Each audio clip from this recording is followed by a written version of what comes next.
चिड़िया की, जो अपनी माँ के साथ उसी जंगल में एक आम के पेड़ पर रहती थी। टुनटुनी चंचल थी, लेकिन वो चीजों को जल्दी समझ नहीं पाती थी। टुनटुनी की माँ गरीब थी और वो बहुत मुश्किल से अपना और टुनटुनी का खर्चा उठाती थी। टुनटुनी की माँ मेहंदी बेचने का काम करती थी। टुनटुनी की माँ का नाम टूनी था।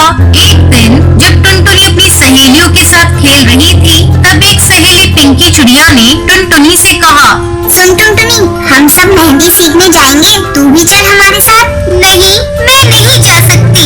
क्यों नहीं जा सकती तू? क्योंकि मेरी माँ के पास इतने पैसे नहीं है। ये कहते हुए टुनटुनी चिड़िया की आंखें भर आई थी। तभी एक दूसरी सहेली ने टुनटुनी से कहा, टुनटुनी, तू नहीं जा सकती तो कोई बात नहीं। अगले दिन टुनटुनी की सारी सहेलियां मेहंदी सीखने के लिए चली गई। जब टुनटुनी की माँ अपने घोंसले में पहुंची, तो उसने जो देखा वो देखकर उसे बहुत दुख हुआ। टूनी चिड़िया टुनटुनी को रोता देखकर घबरा जाती है और उससे पूछती है, क्या हुआ टुनटुनी? पहले टुनटुनी कुछ नहीं कहती, फिर माँ के बहुत पूछने पर वो अपनी सहेलियों के साथ हुई बात के बारे में बताती है। टुनटुनी अपनी माँ से कहती है, माँ, हम इतने गरीब क्यों हैं?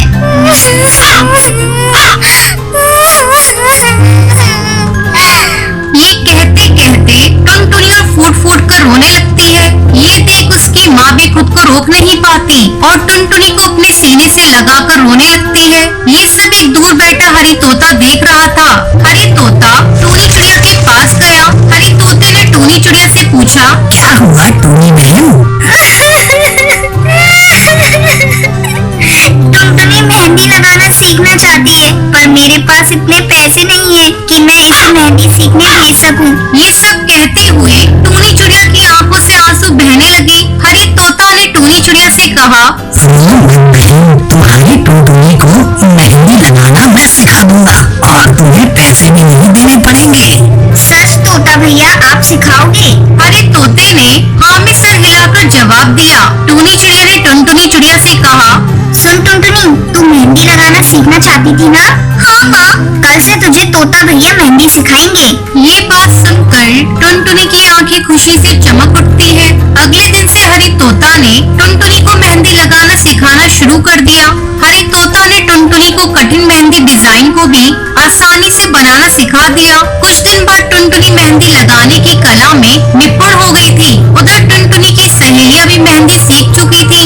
सबको इस बात पर बहुत गर्व हो रहा था, परंतु टुनटुनी की एक सहेली, जिसका नाम सुंदरी कौवी था, वो ये कहती है कि मैं तुम सबसे ज्यादा अच्छी मेहंदी लगाती हूँ। ये बात कहकर वो वहाँ से चली जाती है। सुंदरी कौवी अपनी कला पर घमंड करने लगी थी।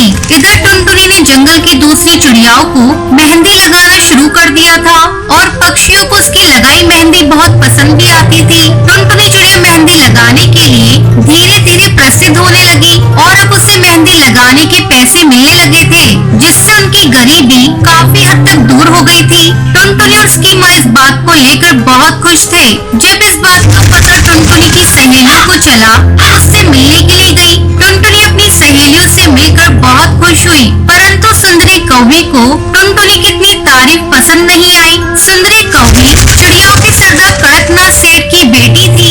सुंदरी कौवी ने सरदार से कहा, पिताजी, क्यों न इस बार जंगल में मेहंदी प्रतियोगिता रखी जाए। इससे ये पता चल जाएगा कि इस जंगल में सबसे अच्छी मेहंदी कौन लगाता है। सरदार कड़कनाथ सुंदरी कौवी की बात मान लेता है। सरदार ने अपने मंत्री बंटी कबूतर से कहा,